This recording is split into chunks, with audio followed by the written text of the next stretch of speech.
하나님의 말씀을 보겠습니다. 하나님의 말씀은 시편 107편 1절에서 9절까지 우리 다 같이 읽도록 하겠습니다. 시편 107편 1절에서 9절까지 다 같이 읽도록 하겠습니다. 여호와께 감사하라. 그는 선하시며 그 인자심이 영원하미로다. 여호와의 속량을 받은 자들은 이같이 말할지어다. 여호와께서 대적의 손에서 그를 속량하사 동서남북 각 지방에서부터 모으셨도다. 그들이 광야 사막길에서 방황하며 거주할 성읍을 찾지 못하고 줄이고 목이 말라 그들의 영혼이 그들 안에서 피곤하였도다. 이에 그들이 근심 중에 여호와께 부르짖음에 그들의 고통에서 건지시고 또 바른 길로 인도하사 거주할 성읍에 이르게 하셨도다. 여호와의 인자심과 인생에게 행하신 기적으로 말미암아 그를 찬송할지로다. 그가 사모하는 영혼에게 만족을 주시며 줄인 영혼에게 좋은 것으로 채워주심이로다. 아멘. 교회에서 가장 많이 사용하는 단어 중에 하나가 은혜라는 말이 있고, 그보다도 더 많이 사용하는 단어가 아멘입니다. 아멘. 아멘이라고 하는 단어는 그 말씀대로 되기를 원합니다. 그 말씀대로 될 줄로 믿습니다. 그 말씀에 동의합니다. 이런 뜻이에요. 또 많이 사용되는 단어가 할렐루야 있습니다. 할렐루야. 할렐루야는 여호와를 찬양하라 이런 뜻입니다. 다 같이 할렐루야. 이것은 무슨 뜻이라고요? 여호와를 찬양하라 이런 뜻입니다. 오늘 시편 107편에 보니까 이 시편을 기록한 사람은 할렐루야라는 이 단어는 사용을 하지 않았지만은 우리 번역본에 보면은 하나님을 찬양하라, 그를 찬송하라 이 말이 계속적으로 나오고 있습니다. 하나님을 찬양하는 것은 우리 성도의 큰 특권인 줄로 믿으시기를 바랍니다. 왜 우리가 하나님을 찬양하느냐? 오늘 성경에 보니까 하나님께서 우리를 구원해 주셨기 때문에 우리를 예수님이 십자가에 죽으시고 피 흘려 죽으신 그 대신의 값으로, 그분이 대신 죽으신 그 속죄의 값으로 우리가 구원을 받았기 때문에 우리는 영원토록 하나님을 찬양하는 백성이 된 줄로 믿으시기를 바랍니다. 그뿐만 아니라 하나님의 성도들이 하나님 아버지 앞에 기도하면은 하나님은 그 기도를 들응답해 주시기 때문에 우리는 날마다 하나님을 찬송하는 하나님의 백성인 줄 믿으시기를 바랍니다. 하나님의 백성들은 이런 하나님의 큰 은혜를 입고 있는데, 오늘 시편 107편에는 똑같은 패턴이 4번이나 반복이 됩니다. 몇 번 반복된다고요? 4번이 반복되고 있습니다. 4번이나 반복되고 있다고 하는 사실은 이것을 강조하고 또 강조하고 또 강조하고 또 강조하고 있다는 것을 우리가 알 수가 있는 것입니다. 첫째 나오는 패턴의 사람은 누굽니까? 광야의 사막에 있는 사람입니다. 오늘 4절과 5절에 보니까 이런 구절이 있습니다. 시작. 그들이 광야 사막길에서 방황하며 거주할 성읍을 찾지 못하고 줄이고 목이 말라 그들의 영혼이 그들 안에서 피곤하였도다. 여기에서 있는 첫 번째 패턴에 나오는 사람은 광야의 사막길을 여행을 하는 나그네입니다. 우리 인생의 나그네와 같아요. 이 사람은 오아시스를 찾아가는데 어디가 오아시스가 있는지, 어디에서 거주할 성읍이 있는지, 어디에서 물이 있는지 갈 길을 모르는 사람입니다. 그래서 거주할 성읍을 찾지 못하고 마실 우물을 찾지 못함으로 말미암아서 목이 말랐다고 그러고 있습니다. 여러분, 목이 마르고 고통스럽다 보니까 내 영혼까지도 피곤하게 되었다. 여러분, 우리가 인생길을 살아가면서 어느 길로 가야 될지, 누구를 만나서 결혼해야 될지, 어떤 직장에 들어가야 올바른 직장인지, 우리는 어느 길로 가야 될지, 어디에 가야 내 인생의 목마름을 해결해야 될지, 이런 판단할 수 없는 길, 거주할 성읍도 없고 나의 영원한 직장도 없고 집도 없고 불확실한 인생을 살아가고 있는 것입니다. 이런 불확실한 인생 가운데서 이 구원받은 하나님의 백성들은 어떻게 해야 되겠습니까? 구원받은 하나님의 백성들도 어떤 길을 가야 될지, 어느 직장을 가야 될지 내 앞날에 불확실이 있을 때 우리는 어떻게 해야 될까요? 시편 기자는 우리에게 한 가지 이야기하고 있습니다. 6절에 보니까 시작. 이에 그들이 근심 중에 여호와께 부르짖음에 그들의 고통에서 건지시고 거주할 성읍을 찾지를 못하고 목이 마르고 줄이고 그 광야길에 방황하는 이 사람들이 그 고통 중에서 하나님께 부르짖었더니 우리 하나님께서 어떻게 하셨는가?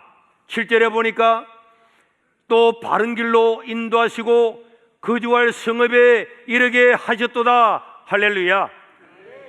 그러니까 첫 번째는 오늘 이 사막에서 광야길을 가는 이 인생 나그네, 물도 찾지를 못하고 목이 마르다 보니까 영혼까지도 피곤하고 괴로운 이 인생이지만은 그 고통 중에서 나를 구원하신 그 하나님 아버지 앞에 부르짖었더니 하나님께서 길을 찾게 하시고 바른 길을 주시고 거주할 성읍을 주시고 인생에게 평안한 거처를 허락해 주신 줄로 믿으시기를 바랍니다. 그래서 성도는 이런 고통 중에서 염려하는 대신에, 걱정하는 대신에, 인생의 목마름 대신에 하나님 아버지 앞에 기도해야 거주할 성읍을 찾고 바른 길로 인도함을 받게 될 줄로 믿습니다. 이런 인도함을 받은 사람은 어떻게 간증을 하고 찬송을 하는가? 오늘 8절과 9절에 보니까 이렇게 외치고 있습니다. 여호와의 인자하심과 인생에게 행하신 기적으로 말미암아 그를 찬송할지로다. 그가 사모하는 영혼에게 만족을 주시며 줄인 영혼에게 좋은 곳으로 채워주심이로다. 아멘. 이런 간증을 하게 되는 것입니다. 그래서 여러분 한번 상상해 보십시오. 이렇게 거주할 곳이 없이 다니다가 하나님의 인도하심을 받고 하나님의 은혜를 받고 거주할 성읍을 얻고 줄인 영혼이 만족함을 얻게 됐을 때 여호와의 인자심과 그가 인생에게 행하신 기적으로 말미암아 그를 찬송할지로다 이렇게 외치고 간증하고 살아가는 사람이 우리 성도임을 믿으시기를 바랍니다. 이런 간증을 하려면 하나님 아버지 앞에 그 고통 중에서 어떻게 해야 된다고요? 부르짖어서 기도해야 될 줄로 믿습니다. 따라합시다. 하나님의 인자심과 인생에게 행하신 기적으로 말미암아 그를 찬송할지어다. 여기에다가 여호와의 인자심과 소년보에게 행하신 기적으로 말미암아 여호와를 찬송할지로다.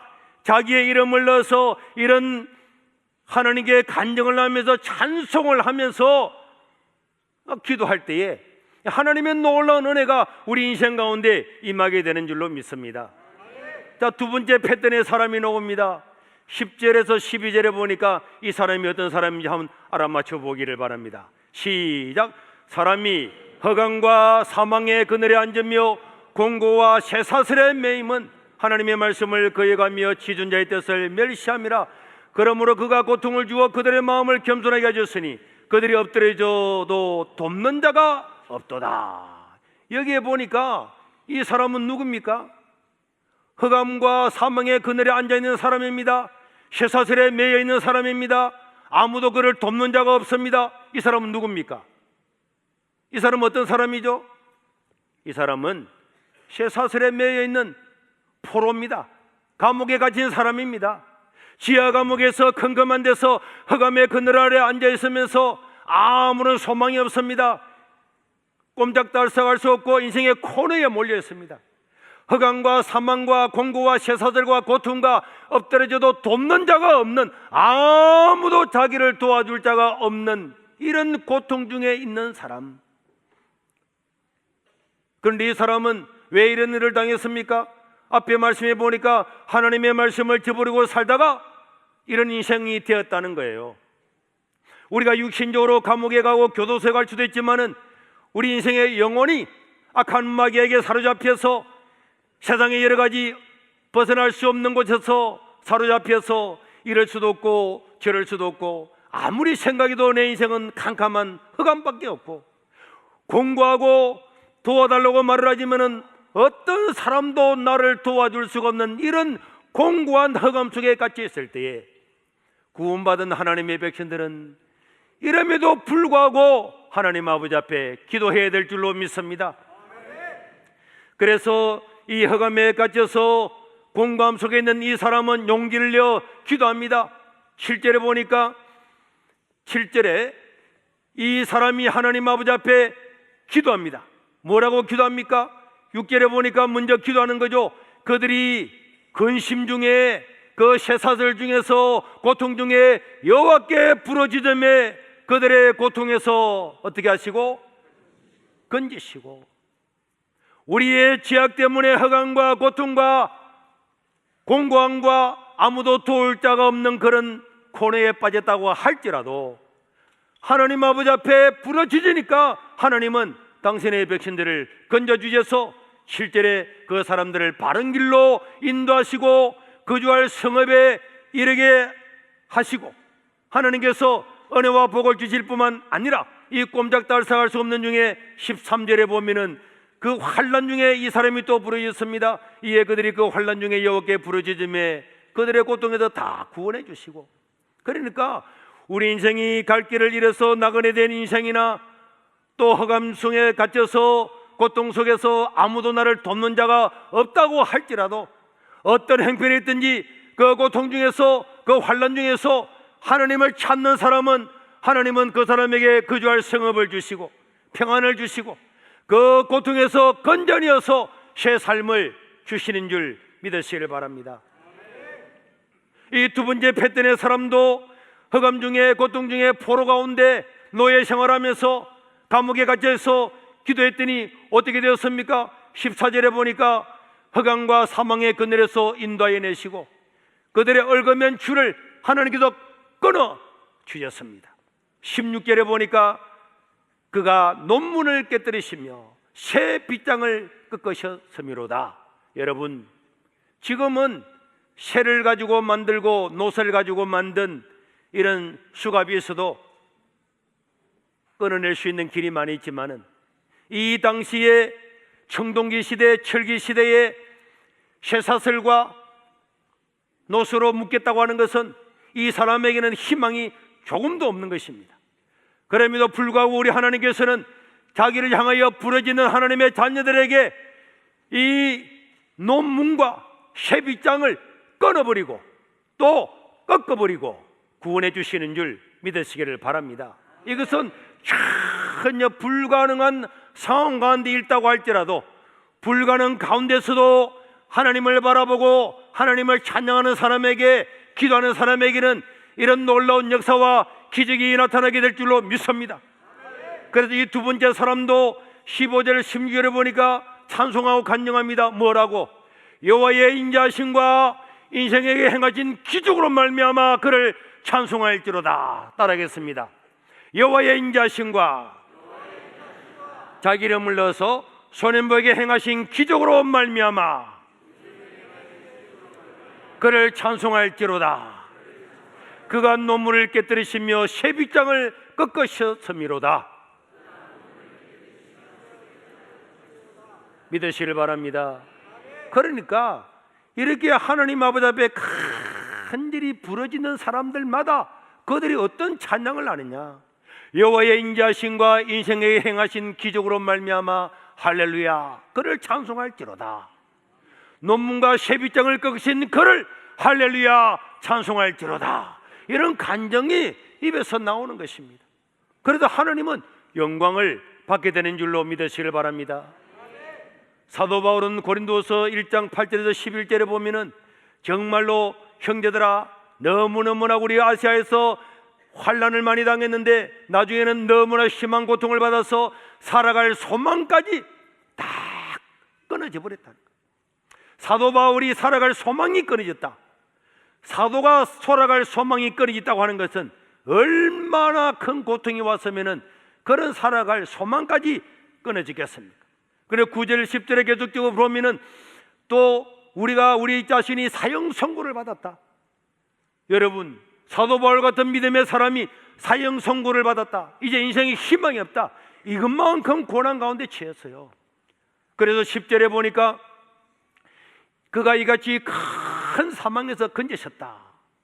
그리고 11절에 보면은 여러분들도 우리를 위해서 강구함으로 도우라.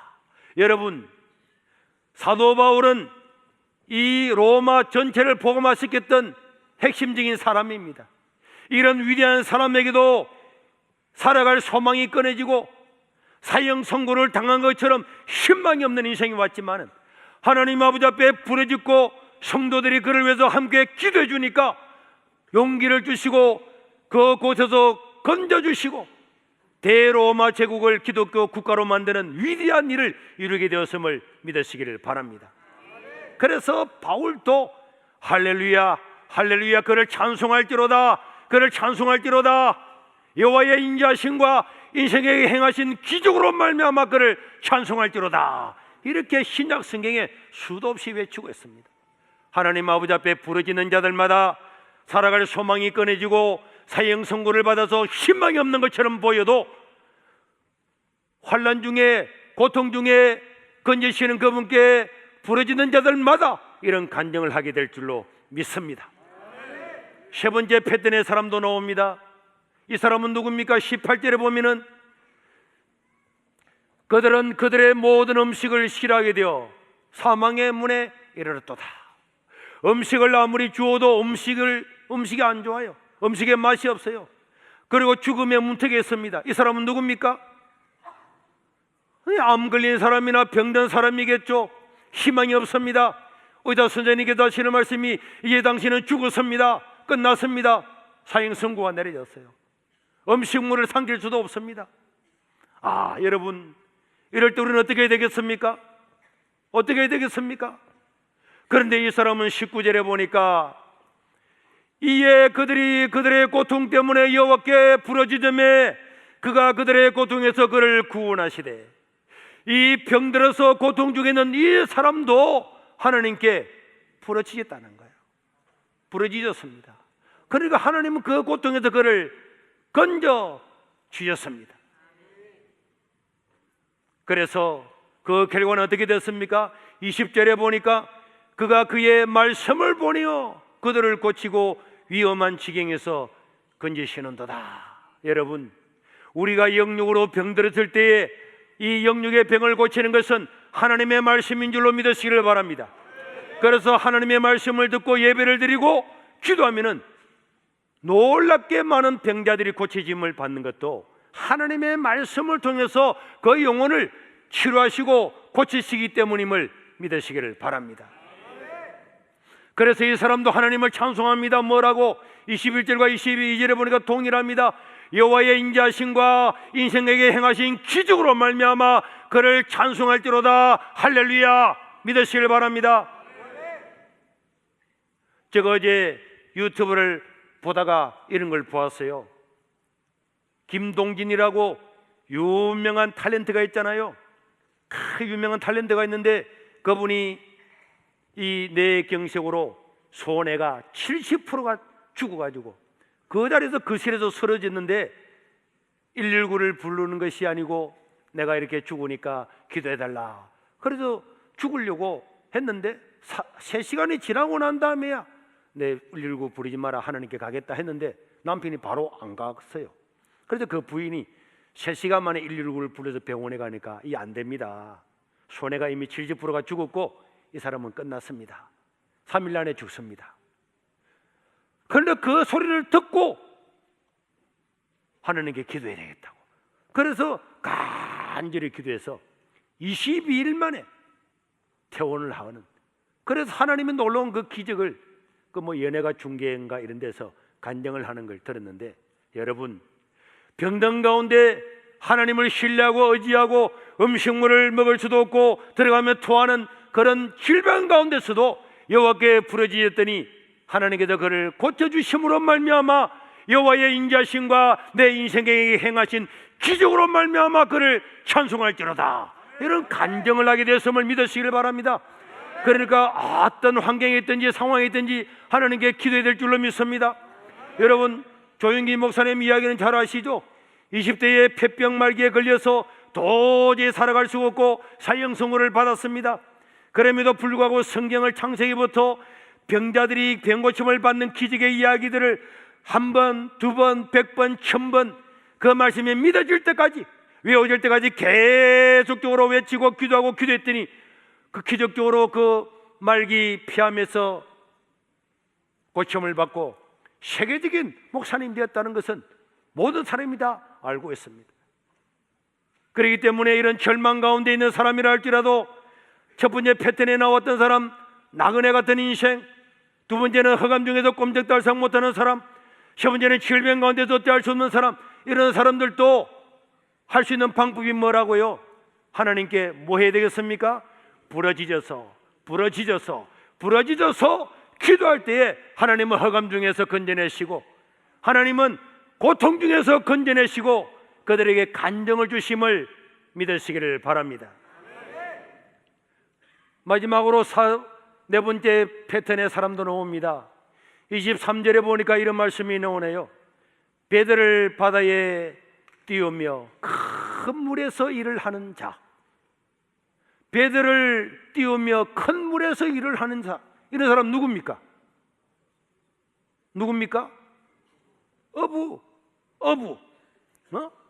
어부라고도 할 수 있겠지만은 25절과 27절에 보니까 이런 말이 나옵니다. 큰 물에서 배를 띄우는데, 그런데 여호와께서 말씀을 하시고 명령을 하시는데 강풍이 일어나 가지고 바다 물길이 일어나는데 그들이 파도 위에 하늘로 솟구쳤다가 바다 밑으로 깊은 꼴딱으로 내려가고 그 위험 때문에 바다에서 일어나는 그 사람들의 영혼이 다 녹아버려요. 평생을 바다에서 일했던 이런 어부들, 실제로 여기 나오는 사람은 무역하는 사람이죠. 무역하는 사람, 홍해바다에서 무역하는 사람, 이런 사람들이 강풍이 일어나 가지고 이제는 자기의 영혼까지도 다 녹아갈 만큼 이제는 끝났구나, 이 많은 물품을 바다에 수장시키겠구나, 이런 위험한 이런 일을 만나는 사업하는 사람들. 이게 농산국가공단에 1000개가 넘는 이런 공장이 있지만은 이런 사업체가 지금도 이렇게 바다 꼭대기에 올라갔다가 밑에 내려가는 이 사업이 쉬운 것이 아닙니다. 언제 망할지도 몰라요. 오늘은 잘 됐는데 내일은 바다 밑으로 내려가고 또 바다 밑으로 갔다가 또 꼭대기로 올라가고, 사람의 영혼이 녹아지고 월급 줄 날이 되면은 그냥 어떻게 해야 될지 모르는 사람이 수도 없이 많습니다.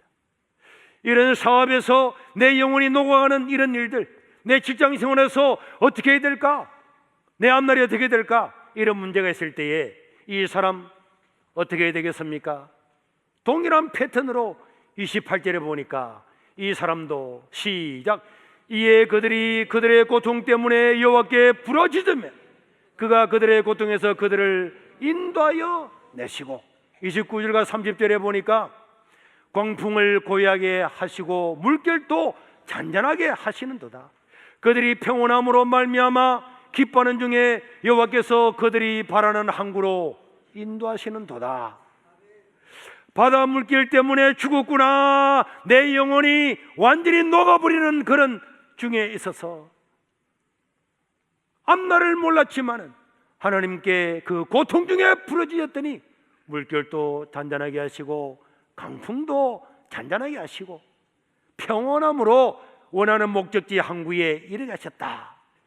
이것이 이 시편 107편의 사람의 응답이었어요.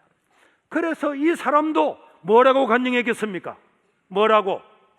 똑같이 말 안 해도 31절에 보니까 여호와의 인자심과 인생에게 행하신 기적으로 말미암아 그를 찬송할지로다. 할렐루야. 우리 다 같이 31절을 해보겠습니다. 시작. 이름 불러서 시작. 여호와의 인자심과 손해복에 행하신 기적으로 말미암아 여호와를 찬송할지로다. 아멘. 이런 모든 은혜와 능력과 이런 큰 일을 하려면은 구원받은 하나님의 백성들은 하나님 아버지 앞에 나와서 부러지져서 기도해야 될 줄로 믿습니다. 따라합시다. 부러지져 기도하자. 하나님은 내 인생에 기적을 행하실 것이다. 믿으시기를 바랍니다. 믿으시기를 바랍니다. 믿으시기를 바랍니다. 이 사실을 믿으시고 하나님 아버지 앞에 간절하게 기도하면서 하나님 아버지여, 내 인생에게도 기적을 베풀어 주시옵소서. 내 인생에게도 하나님의 살아계심을 보여주십시오. 이런 기도를 통해서 하나님은 그 고통 중에서 그를 건져내신다는 것. 염려하는 대신에, 걱정하는 대신에, 고통스러워서 울부짖는 대신에 하나님 아버지 앞에 나와서 기도해야 되는 거예요. 그래서 시편 107편에 보니까 나그네 같은 인생길을 가는 사람, 어디로 가야 될지 모르는 사람, 허감에 앉아서 꽁꽁 묶여가지고 꼼짝달싹할 수 없고 누구도 나를 도와줄 수 없는 사람, 질병 가운데 죽음 임박한 사람, 사업하는 중에 직장생활 가운데서 완전히 낭망에 떨어져서 내 영혼이 녹아침을 당하는 이럴 때에 하나님 아버지 앞에 부러지져 기도해야 하나님 우리 인생 가운데 기적을 행하시는 줄로 믿으시기를 바랍니다. 그래서 하나님께 기도해야 되는 거예요. 저도 25년 전에 이 세계로 교회에 와서 첫날 예배를 드리면서 30평도 안 되는 이 조그마한 예배당 안에서 덤성덤성 앉아있는 이 사람들을 보면서 하나님 아버지, 여기가 바닷가고 시골이지만은 여기서도 하나님의 살아계심을 보여주시고 우리 인생에게 기적을 보여달라고 기도하면서 하나님께 부르짖었어요. 매일 새벽마다 동네 사람 이름을 불러가면서 기도하고 한 달 동안 다니지만 아무도 나오지 않았습니다. 가는 집마다 짝대기 들고 나와서 교회 안 간다는데 왜 오느냐고, 배 타러 가야 되는데 재수없게 왜 전도사가 아침부터 집에 와서 난리를 지기느냐고, 이렇게 하고 저녁에는 집에 술 먹어 쳐들어와서 뺨을 때리고 했지만은 그럴수록 그 다음부터는 밤 12시가 되면 오히려 또 나가서 교회 옆집에부터 꾸렵들어서 대문에 손을 얹고 하나님 아버지, 이 집에 살고 있는 이 사람도 구원해달라고 기도하고 또 그 사람 옆에도 기도하고 있으니까 어느 날 우리 양강복 장로님의 아들 양삼열 청년이 지나가다가 보면서 전도사님 뭐 하십니까? 깜짝 놀랐습니다. 나무 대문에 손을 얹고 엎드려 있는 게 도둑놈인가 싶어서. 그랬지만은 집집마다 꾸렵들어서 대문에 손을 얹고 기도하고 전혀 불가능하게 보였지만은 한 달 만에 100명이 모이고, 석 달 만에 100명이 모이고, 넉 달 만에 120명이 모이고, 이 시골 땅에 수천 명의 성도를 주시고 하나님의 기적을 우리 인생 가운데 행하여 주셨습니다. 아무리 사람이 약하고 부족하고 능력이 없어도 능력 있는 하나님을 의지하면 하나님의 역사가 우리 가운데 임하게 될 줄로 믿습니다. 내 능력을 바라보는 것이 아니라, 나의 건강을 바라보는 것이 아니라, 내 지식과 나의 부와 모든 이런 것들을 바라보는 것이 아니라 전지하시고 전능하신 하나님을 의지하고 그분께 부르짖으면 하나님은 고통 중에서, 환난 중에서 우리를 건져내어서 인생 가운데 기적을 행하시는 줄로 믿으시기를 바랍니다. 간절함으로 기도해야 돼요. 솔로몬이 왕이 됐지만은 나이가 어립니다. 자기를 도와줄 자가 없습니다. 바세바라고는 불륜의 아들로 태어났습니다. 자기 배다른 형제들은 이미 권력을 다 가지고 있습니다. 군대 장관도 제사장도 다 형들의 편이고 자기는 왕으로 인정은 받았지만은 이미 반역이 일어나서 자기 목에 칼이 들어왔습니다. 이렇게 지지기반도 없고 나이도 어리고 정통성도 없는 이 솔로몬이 얼마나 답답했으면 하나님의 성전에 올라가서 역사 이래로 한 번도 드려보지 못했던 1000번제라고 하는 한 번도 상상도 못했던 번제를 드리면서 하나님 아버지 앞에 간절히 부르짖었더니 하나님께서 1000번제가 끝나기 전에 솔로몬에게 나타나서, 솔로몬아, 내가 너에게 무엇을 해줄꼬? 너의 소원이 뭐냐? 하나님께서 나타나셔서 그를 도와주심으로 솔로몬은 위대한 왕이 될 수가 있었음을 믿으시기를 바랍니다. 절망 가운데, 고통 가운데, 염려, 근심, 걱정 가운데 하나님을 의지해야 하나님께서 우리에게 살 길을 주실 줄로 믿습니다. 시편 34편 10절에 마지막으로 우리 다 같이 한번 읽겠습니다. 시작.